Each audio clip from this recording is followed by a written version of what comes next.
எல்லா சபையும் வசனத்துக்கு நேராக திரும்பணும். எல்லாரும் கர்த்தருடைய வார்த்தைக்கு நேராக திரும்பணும். இந்த நாட்களில் நாம் எல்லாரும் கர்த்தருடைய வசனத்தை நல்லா வாசித்து அறியணும். இந்த வசனத்து குறித்த அறிவு இல்லாததுனால தான் ஊழியர்கள் என்கிற பெயரில் அநேகரை வஞ்சிக்கிறார்கள். வசனத்தை புரட்டி பேசி, ஏனென்றால் விசுவாசிகளுக்கு வசனம் தெரியல, வசனத்தை குறித்த அக்கறை இல்லை.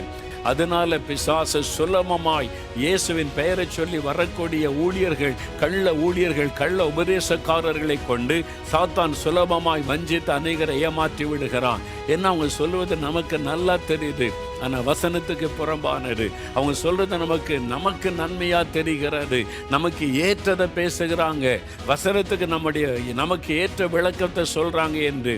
ஆனால் வசனம், கர்த்தருடைய வசனம்தான் நம்மை பரிசுத்தப்படுத்தும், சரியான பாதையிலே நடத்தும். ஒரு வசன எழுப்புதல் இன்றைக்கு சபைக்குள்ள வரணும்.